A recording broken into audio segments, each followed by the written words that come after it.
Hi, the point of the video today is to demonstrate how these little aluminum rocket motor bodies fit together and work. This is an Aerotech model RMS 2440 rocket motor body, and this is the aluminum case. And what we've done is we've epoxied the front end closed for testing force and thrust and impulse on a test stand. And this is just the empty case. You can see it's just a cylinder of machined aluminum. This part closes off the front end, and then you buy the fuel separately. And for example, this is the F39-12 fuel pack that one can buy. The fuel pellet slips into an outer cardboard sleeve for insulation. The sleeve fits in. Then one applies this is the rocket motor nozzle, and you can see that it has this model has a rather large throat in the nozzle. There needs to be a grease O-ring in there as well that we're leaving out this time, and then the threaded bit screws in to hold the nozzle snugly, and it all fits together like this. So if one were going to use this body for a sugar-based rocket or a sorbitol-based rocket fuel, essentially one needs to figure out how one's going to provide the nozzle. One could use the same nozzles that come in these packs, or figure out how to buy them separately. And if one does that, then the design question is what throat diameter to use. You can see this model fuel uses a larger throat diameter, and yet these are left over from the F12-5J fuel option, and you can see that the throat for that make and model of fuel is much smaller. So if in doubt, one can buy the smaller nozzles, or the fuel that includes the nozzles with the smaller throat, and then after some research determine what the throat size needs to be, and then simply drill it out.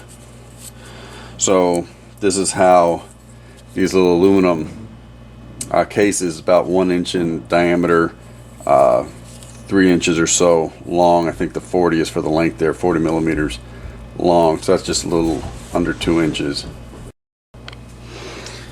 Okay, the other possible way to achieve an aluminum case for a sugar-based rocket motor is to simply use, this is an aluminum case from a mini Maglite. You can buy these for $5 or $6 at Walmart. Last time I checked, they may have gone up a little bit, but this is just a little flashlight case.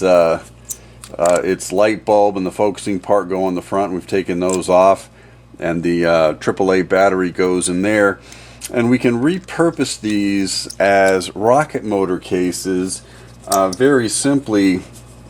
This is what is originally the front end as a flashlight, would then become the back end as a rocket motor.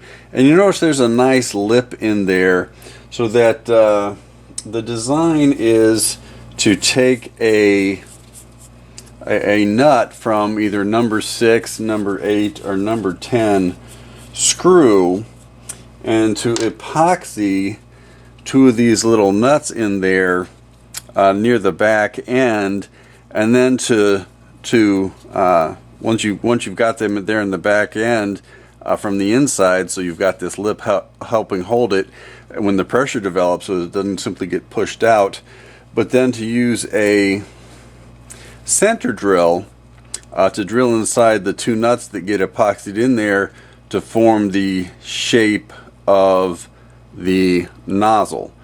Alright, so after you drill a couple of those, epoxy and drill out a couple of those nuts. This is what the Mini Maglite aluminum rocket motor body looks like when you use a number 10 nut. It has a little larger throat diameter of about 0.19 or 0.2 inches in diameter, and then if you want a smaller diameter, you use more of a number 6 screw like the one I was just holding up. So if you start with a number 6 nut, and you epoxy 2 number 6 nuts in there, drill them out with the center drill so you form a nozzle, you end up with a nozzle throat diameter of about 0.13. So choosing to start with a number 6, a number 8, or number 10 nut determines the throat size.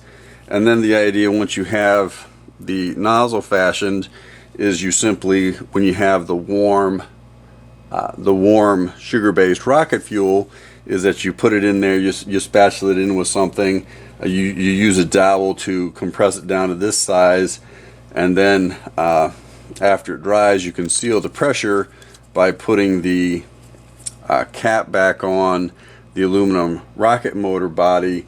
And then as a final step, once the sugar-based rocket fuel hardens, in order to create a rocket motor that burns from the inside toward the outside rather than simply from the back to the front, then you drill a hole through the rocket fuel to create a core in the rocket fuel simply with a drill bit, and then you have a little rocket motor. So the trade-offs between the aluminum cased rocket motor and from the Flashlight, and then the smallest one that you can buy from Aerotech, is that the one in the little Mini Maglite holds about 20 to 25% as much fuel. So the test stand, the force plate, can test the thrust that result from either one, the large one or the small one, but the amount of fuel you have to mix up each time, if you're going to mix up enough fuel at a time to make, say, 5 rocket motors, or however many you're making for your test, you have a lot less fuel to mix in your double boiler, or however you decide to do that, if you're putting them in the smaller rocket motor bodies. So that might be a preferred approach. The other thing to consider between the two approaches is it may be that some judges have a greater appreciation if the project is using something that is sort of cleverly made from commonly available parts, and you didn't just go out and spend whatever these cost, $30, $40, $50 each on pre-made rocket motor bodies. Some judges might have a greater appreciation for your accomplishment if you repurposed an aluminum Flashlight case.